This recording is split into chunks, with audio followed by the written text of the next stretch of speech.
Pertama-tama izinkan saya memperkenalkan diri. Nama saya Exhal Brilian Frilandika dengan NIM 101212881 dari kelas Informatika 7. Pada kesempatan kali ini saya akan menjelaskan tentang sistem informasi. Nah, di bagian pertama kita akan membahas tentang konsep dasar.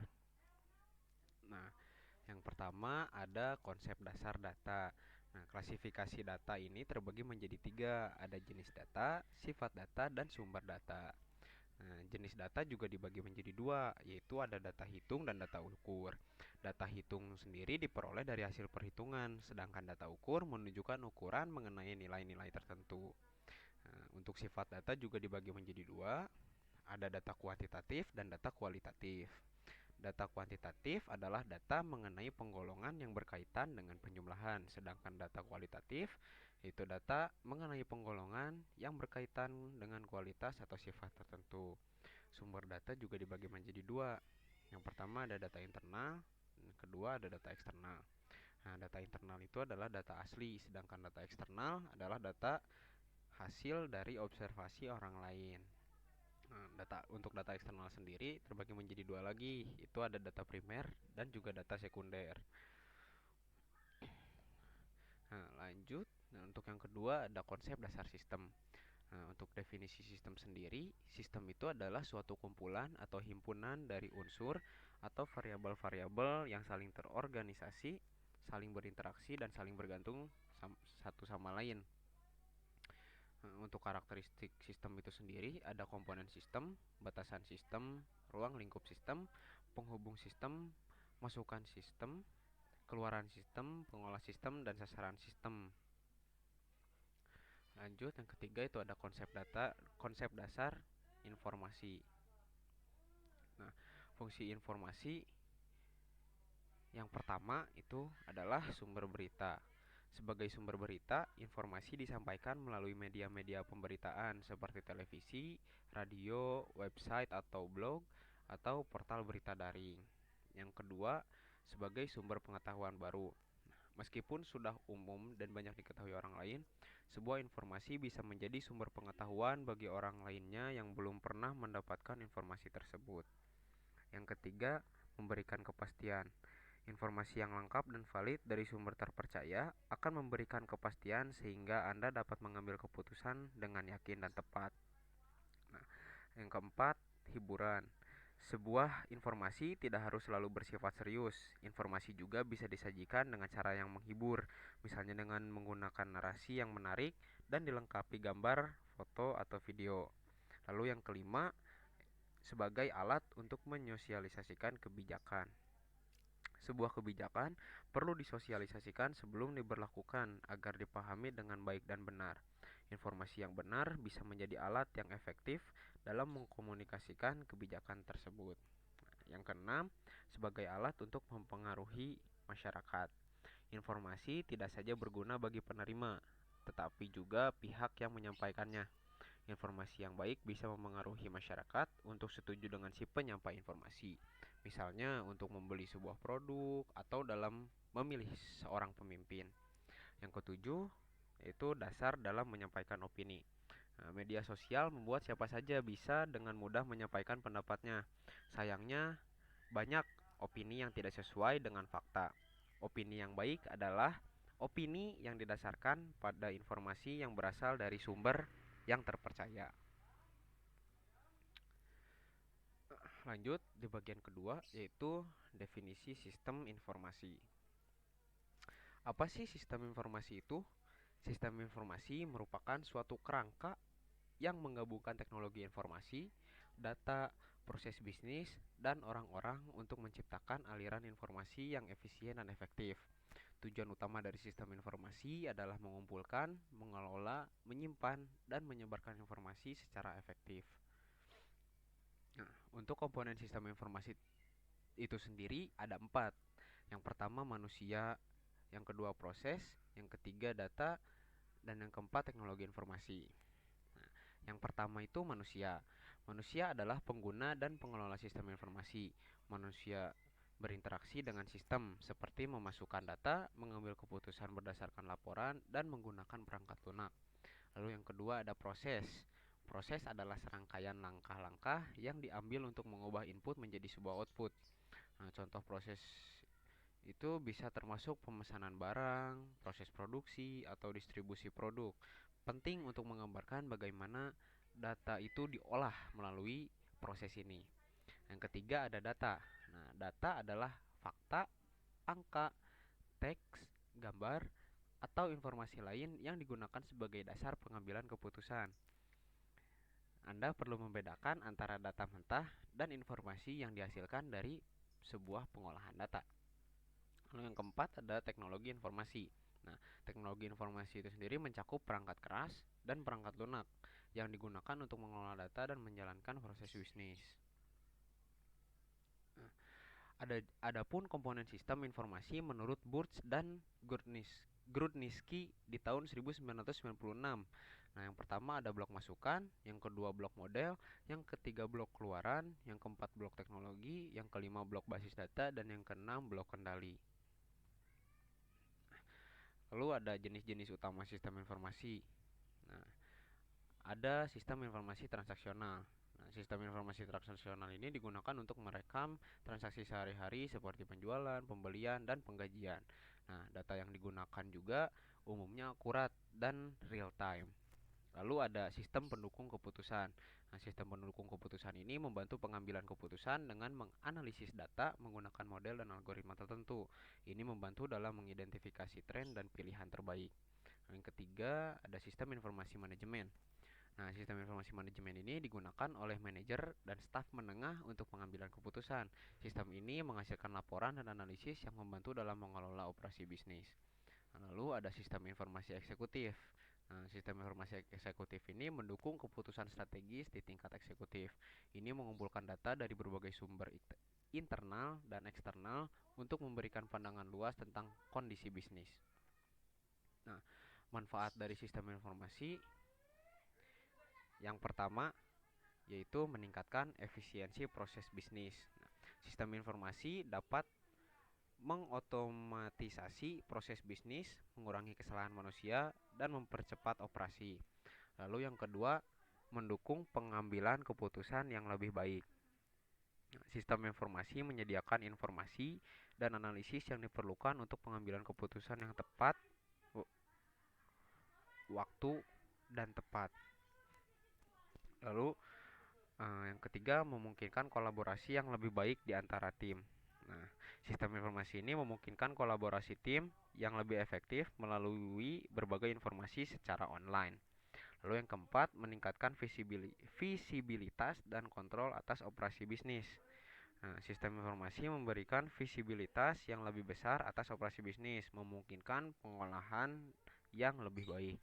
Lalu yang kelima, ada meningkatkan pelayanan pelanggan dan kepuasan. Nah, sistem informasi dapat membantu dalam memberikan layanan pelanggan yang lebih baik, seperti melalui pemesanan online atau dukungan pelanggan yang lebih cepat.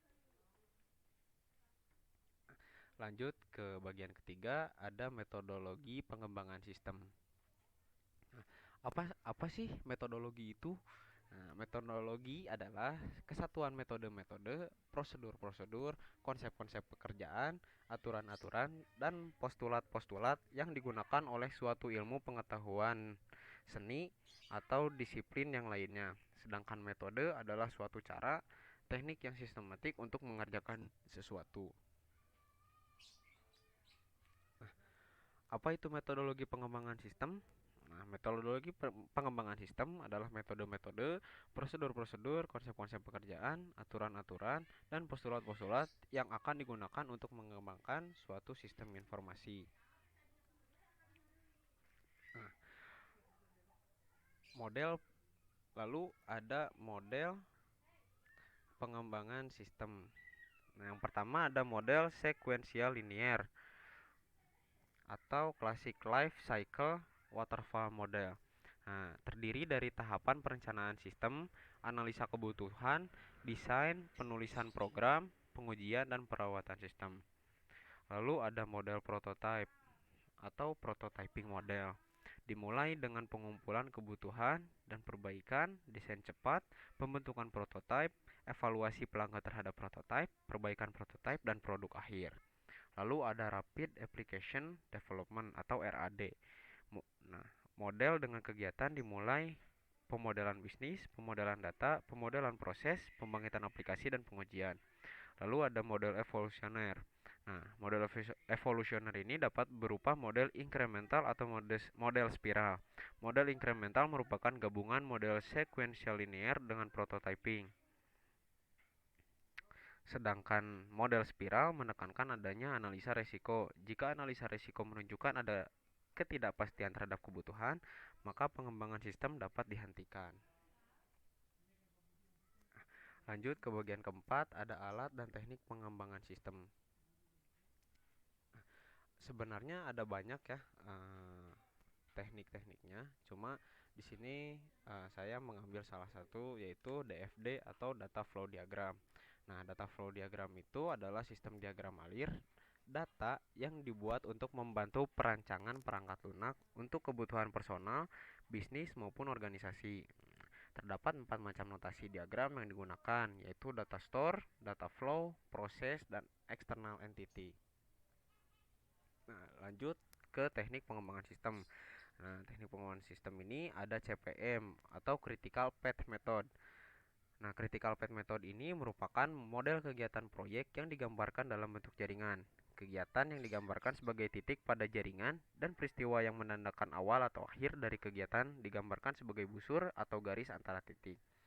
Nah, lalu ada PERT. PERT ini adalah alat yang digunakan untuk menjadwalkan, mengatur, dan memetakan tugas dalam suatu proyek.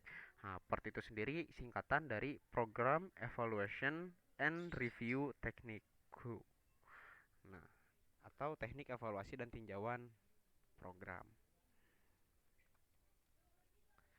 Lanjut ke bagian kelima, ada SWOT. Nah, apa sih SWOT itu? Nah, SWOT itu adalah strategi dasar yang membantu mengidentifikasi dan mengevaluasi faktor internal dan eksternal apa saja yang mempengaruhi kesuksesan bisnis, proyek, maupun manajemen perusahaan.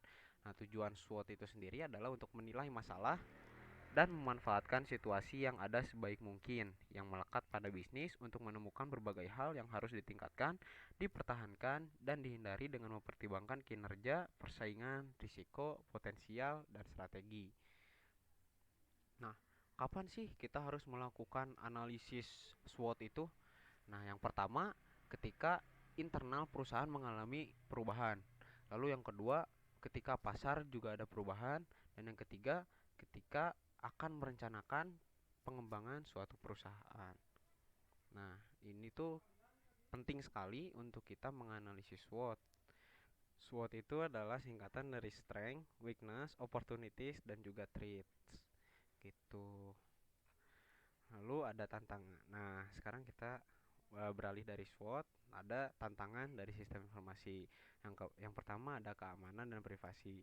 Nah, keamanan siber dan perlindungan data yang harus diperhatikan dalam pengembangan dan operasi sistem informasi. Lalu yang kedua ada integrasi. Nah, mengintegrasikan berbagai sistem yang ada dalam organisasi bisa menjadi tantangan, terutama ketika sistem-sistem tersebut tidak berkomunikasi dengan baik satu sama lain. Yang kedua, yang ketiga ada biaya dan ketersediaan teknologi. Biaya awal dan biaya pemeliharaan dalam mengembangkan dan menjalankan sistem informasi serta perluasan aksesibilitas teknologi ke semua pihak yang terlibat.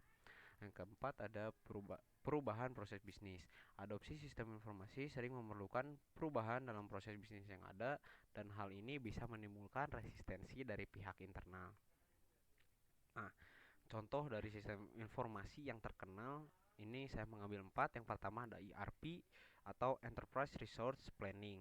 Nah, ERP ini mengintegrasikan proses bisnis di berbagai departemen seperti keuangan, produksi, dan gudang. Yang kedua itu ada CRM atau Customer Relationship Management. Nah, CRM ini membantu dalam mengelola interaksi dengan pelanggan, melacak histori interaksi, dan meningkatkan hubungan dengan pelanggan. Yang ketiga ada e-commerce platform. Nah, di zaman sekarang ini siapa sih yang nggak menggunakan platform dari e-commerce ya? Nah, platform e-commerce ini memungkinkan bisnis untuk menjual produk mereka secara online dan mengelola proses pembelian. Lalu yang keempat ada sistem informasi akademik. Nah, sistem informasi akademik ini digunakan dalam pengelolaan data siswa, jadwal kuliah dan pencatatan nilai. Nah, ini sistem informasi akademik ini pasti digunakan oleh sekolah-sekolah ataupun universitas-universitas ya. Beranjak ke akhir, kita bisa menyimpulkan bahwa yang pertama, sistem informasi itu adalah inti bisnis modern. Sistem informasi adalah elemen inti dalam operasi bisnis modern. Nah, yang kedua ada integrasi teknologi data dan proses. Sistem informasi ini menggabungkan teknologi, data, dan proses untuk mencapai tujuan bisnis. Nah, yang ketiga penting untuk efisiensi, pengambilan keputusan, dan juga inovasi. Sistem informasi ini dalam mencapai efisiensi, pengambilan keputusan yang tepat, dan inovasi dalam bisnis. Yang keempat ada tetap mengikuti perkembangan teknologi. Nah, pentingnya terus mengikuti perkembangan teknologi agar sebuah sistem informasi itu tetap relevan dan efektif. Mungkin sekian yang dapat saya sampaikan. Mohon maaf jika masih banyak kesalahan. Jika ada yang ingin dipertanyakan, silahkan tinggalkan pertanyaan di kolom komentar. Sekian dan terima kasih.